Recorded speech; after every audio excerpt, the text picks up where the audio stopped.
चला गया। मालवा का मतलब कौन से क्षेत्र से है? एमपी। क्योंकि आप जब भूगोल पढ़ते हो तब मास साहब आपको बताते होंगे कि राजस्थान में सर्वाधिक नदियों वाला संभाग है कोटा, और कोटा मध्य प्रदेश के बॉर्डर पर है। राजस्थान के बाद सबसे ज्यादा नदियां कोटा के बाद मध्य प्रदेश में बहती है। मध्य प्रदेश और राजस्थान का सीमावर्ती क्षेत्र जहां पर ये चंबल और चंबल की सहायक नदियां बहती है, वो पूरा क्षेत्र मालवा कहलाता है। मालवा का मतलब वहां पर 12 महीने नदियां बहने के कारण वो क्षेत्र हरा भरा रहता है। वहां बरसात नहीं भी हो तो चारे पानी की कमी नहीं होती, वो हरा भरा क्षेत्र रहने के कारण, माल वहां पर होने के कारण उस क्षेत्र का नाम क्या हो गया था? मालवा। तो अपने ज्यादातर लोग अकाल पड़ने पर मध्य प्रदेश जाया करते थे, मालवा जाया करते थे, और मालवा में एक जगह पड़ती थी जिसका नाम क्या है? नरवर। बहुत पुरानी बात है, लगभग 13वीं 14वीं सदी की बात है।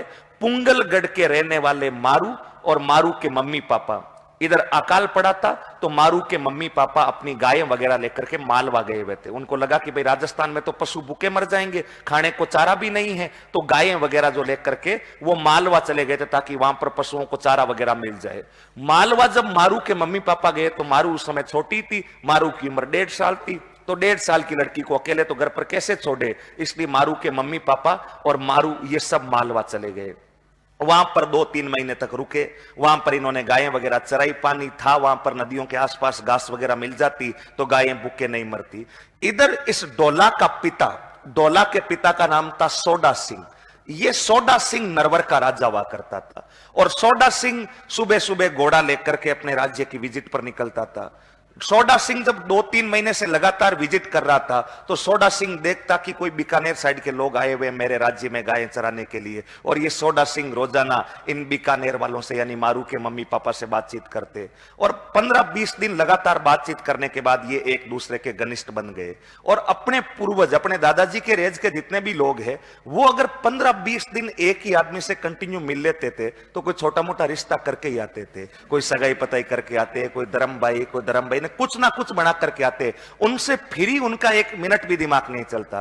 15-20 दिन कंटिन्यू डोला के पापा और मारू के पापा उधर मिल लिए, तो एक दिन डोला के पापा ने बेटे बेटे कहा कि क्या करें, कोई काम दाम ही नहीं बचा है, लड़का भी बड़ा हो गया, 3 साल का हो गया है। मारू के पापा ने भी क्या करें कि कोई काम दाम भी नहीं बचा, लड़की भी बड़ी हो गई, कितने साल की हो गई? 1.5।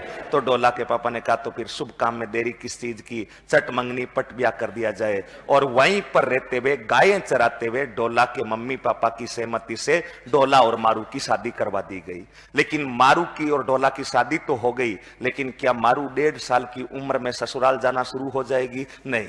पुराने समय में अपने राजस्थान में जब भी बाल विवाह होते थे, लड़की ससुराल नहीं जाती थी, लड़की अपने मम्मी पापा के घर पे ही रहती थी, और जब उसकी एज हो जाती ससुराल जाने योग्य, तब उसे ससुराल भेजा जाता था। उस रिवाज को बोला जाता था गोना। क्या बोला जाता था? गोना। या इसी को बोलते थे मुकलावा, या इसी के लिए एक शब्द यूज होता है, कौन सा? आणो। RS प्री 2021 में प्रश्न पूछा था कि राजस्थानी संस्कृति में आणो क्या है? आणो, आणो का मतलब होता लड़की को विवाह के बाद दूसरी बार ससुराल भेजना, उसको क्या बोलते हैं? आणो। कभी आपने गांव में ऐसे शब्द सुने होंगे कि कोई लड़की जिसकी शादी हो गई है लेकिन वो ससुराल नहीं जा रही है, तो कोई रिश्तेदार वगैरह पूछ लेते हैं कि भाई सासरा जाने लग गई क्या, तो अपने घर वाले कहते हुए मिल जाते हैं कि नहीं शादी तो होगी, हाल आणो जानो को नहीं। कभी ऐसे शब्द सुने हैं तुमने कि शादी तो होगी लेकिन हाल आणो जानो को नहीं? आणो जानो को नहीं मतलब इसका मुकलावा नहीं किया, इसको ससुराल नहीं भेजा है। तो मारू की शादी तो हो गई लेकिन मारू ससुराल जा नहीं रही थी, अपने मम्मी पापा के साथ ही रहती थी। डोला 3 साल का था, विवाह हो गया, लेकिन डोला को अपने बारे में कुछ भी नहीं पता, क्योंकि 3 साल के लड़के को क्या पता रहेगा कि शादी हुई कि नहीं हुई। और दूसरा, उस समय यह भी होता था कि जब शादी होती थी तब किसी मेहमानों को नहीं बुलाते थे। अगर बाल विवाह होता है तो डोला के मम्मी पापा उपस्थित रहेंगे और मारू के मम्मी पापा उपस्थित रहेंगे, एक पंडित जी रहेंगे, वही फेरे करवा देंगे। बाकी लोगों को तो पता भी नहीं चलता था कि शादी कब हो गई। इसलिए डोला को खुद को पता नहीं है शादी हो गई क्या, डोला के मम्मी पापा को पता है। और धीरे धीरे वक्त बीता, शादी के 1.5-2 साल बाद ही डोला के पापा की भी डेथ हो गई और डोला के मम्मी की भी डेथ हो गई। डोला जब 6 साल का था तब डोला के मम्मी और पापा दोनों चले गए। डोला को अब भी नहीं पता कि उसकी शादी हो रखी है क्या। डोला के मम्मी पापा की डेथ हो गई। अब डोला के पापा की डेथ हो गई तो राजा का बेटा राजा बनता है। सोडा सिंह की मृत्यु के बाद अल्प आयु में ही डोला बताओ कहां का राजा बन गया? नारू। इधर मारू कि मम्मी पापा मारू को लेकर वापस बीकानेर आ गए, क्योंकि वहां 5-6 महीने रुके। अगले साल राजस्थान में बरसात हो गई तो मारू के मम्मी पापा वापस मारू को लेकर के पुंगलगढ़ आ गए थे। अब अगले 10-15 साल राजस्थान में अकाल नहीं पड़ा तो मारू के मम्मी पापा वगैरह पुंगलगढ़ में ही रहते थे। इधर डोला बड़ा होता गया, डोला 12-13 साल का हो गया, लेकिन डोला को अपनी शादी के बारे में नहीं पता था। इसलिए डोला 12-13 साल का होने के बाद डोला एक शादी और कर लेता है। मालवा की एक राजकुमारी थी, उसके साथ शादी कर लिया। मालवा की राजकुमारी होने के कारण उस रानी का नाम क्या हो गया था? मालवण। मालवा की थी इसलिए क्या कहा गया? मालवण। लेकिन मालवण को सब कुछ पता है, कितने मजबूत सूत्र रहे होंगे मालवण के। मालवण को पता है कि डोला पहले से मैरिड है, लेकिन डोला खुद को पता ही नहीं डोला डोला है। डोला को यह भी नहीं पता कि शादी हो रखी है क्या, लेकिन मालवण को पता है कि डोला की पहली शादी किसके साथ हो रखी है? मारू। अब मालवण और डोला का वैवाहिक जीवन चलने लगा। 1-2 साल बीत गए। इधर मारू अपने मम्मी पापा के साथ पुंगलगढ़ में बैठी है। मारू इंतजार कर रही है कि एक ना एक दिन डोला उसे लेने के लिए आएगा। मारू ससुराल जाने की तैयारियों में है, लेकिन मारू 15 साल की हो गई, मारू 16 साल की हो गई, लेकिन डोला का ना तो कोई पत्र आया है, ना डोला मारू को लेने के लिए ससुराल आया है। मारू उदास रहती थी। मारू को लगता कि डोला इतनी देरी क्यों कर रहा है, मुझे लेने के लिए आ जाए। अब मारू मम्मी पापा को भी नहीं बोल सकती। मारू मम्मी पापा को किस मुख से बोलेगी? ये तो जाके बोल नहीं सकती लड़की की पापा मुझे ससुराल जाना है। अब अगर ऐसा बोल दे तो घर वाले जीने और नहीं दे, इसलिए मारू दबे हुए मन से रहती। उधर डोला का इंतजार करती रहती कि डोला का लेटर आएगा, डोला का लेटर आएगा, लेकिन डोला का कोई भी लेटर नहीं आया। मारू इंतजार करती रही। घरवाले भी बात करने में इंटरेस्ट नहीं दिखा रहे थे, क्योंकि उस समय रूल यह भी होता था कि जब शादी हो जाती उसके बाद लड़की को दूसरी बार ससुराल लेने के लिए लड़की पक्ष रिक्वेस्ट नहीं करता, अपने आप ही कौन सा पक्ष आता था? लड़का पक्ष। इसलिए मारू के मम्मी पापा रिवाजों का पालन कर रहे थे, ये लड़के वालों को कुछ बोल नहीं सकते थे। मारू मन ही मन उदास रहती थी। मारू ने सोचा कि क्यों ना डोला को लेटर लिख करके अवगत करवाया जाए कि आप और मेरी शादी हो रखी है, प्लीज आप मुझे लेने के लिए आए। फिर भी मारू ने सोचा कि यार 1-2 साल और वेट किया जाए, डोला इतना बड़ा राजा है कि इन कार्यों में उलझ रहा होगा। इधर डोला की जो रानी है मालवण, दिमाग बहुत तेज था। मालवण एक दिन मेल में बैठी बैठी फ्री टाइम में सोच रही थी कि डोला को तो मारू के बारे में कुछ नहीं पता, लेकिन मारू एक ना एक दिन डोला से कांटेक्ट करेगी। और कांटेक्ट करेगी कैसे? उस समय कांटेक्ट करने का साधन क्या था? भाई आजकल तो हजारों साधन है, इंस्टा पर मैसेज कर दिया, फेसबुक पर मैसेज कर दिया, व्हाट्सएप पर मैसेज कर दिया।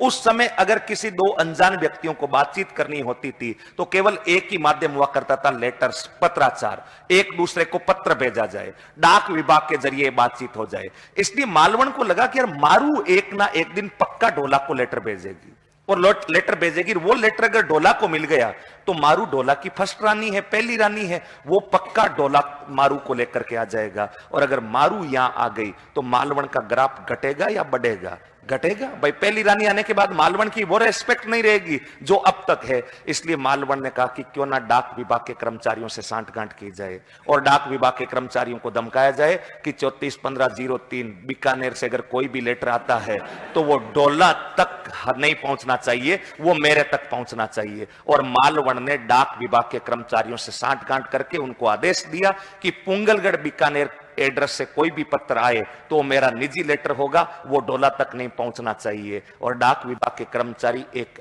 महिला, एक रानी के आदेश को कैसे अवहेलना कर सकते थे? उनको तो मानना ही पड़ेगा। डाक विभाग के कर्मचारियों ने कहा ओके नो प्रॉब्लम। इधर 1-2 साल बाद मारू ने डोला को लेटर भेजा। 19-20 साल की हो गई मारू। इतना भी कोई इंतजार होता है क्या? इंतजार की भी हद होती है। और मारू ने डोला को लेटर भेजा। डोला को लेटर भेजा तो डोला को लेटर रिसीव ही नहीं हुआ। लेटर पहुंचा तो सही, लेकिन डाक विभाग के कर्मचारियों ने वो लेटर किसको सुपुर्द कर दिया था? मालवण। मारू ने लेटर भेजा, प्रतीक्षा करती रही कि निश्चित रूप से डोला का रिप्लाई आएगा। लेटर जाने के महीने भर बीत जाने के बाद भी कोई रिप्लाई नहीं आया। मारू उदास रहने लगी। मारू ने दूसरा लेटर भेजा, तीसरा भेजा। मारू ऐसे कर करके 18 लेटर डोला को भेज चुकी थी। 2 साल का समय निकल चुका था, लेकिन ना कोई लेटर का रिप्लाई आ रहा है, ना कोई डोला उन्हें लेने के लिए आ रहा है। मारू बड़ी तनाव में रहने लगी। मारू ने कहा आखिर हुआ क्या है? लेटर जा रहा है कि नहीं जा रहा है, सही जगह रिसीव हो रहा है कि नहीं हो रहा, पिन कोड तो सही है क्या? क्योंकि उस समय दिक्कत यह भी तो रहती थी कि अगले बंदे को सुपुर्द हुआ कि नहीं हुआ, इस बात का भी पता नहीं लगता। कम से कम आजकल यह सुविधा तो है कि ग्रीन टिक हो गया, बंदे ने सीन तो कर लिया, अब रिप्लाई करे कि नहीं करे वो अगले की मर्जी। लेकिन पहले यह भी नहीं पता लगता कि अगले को मैसेज डिलीवर हुआ है कि नहीं हुआ है। इसलिए मारू बड़ी उदास रहने लगी और मारू को लगा कि गड़बड़ है मामला।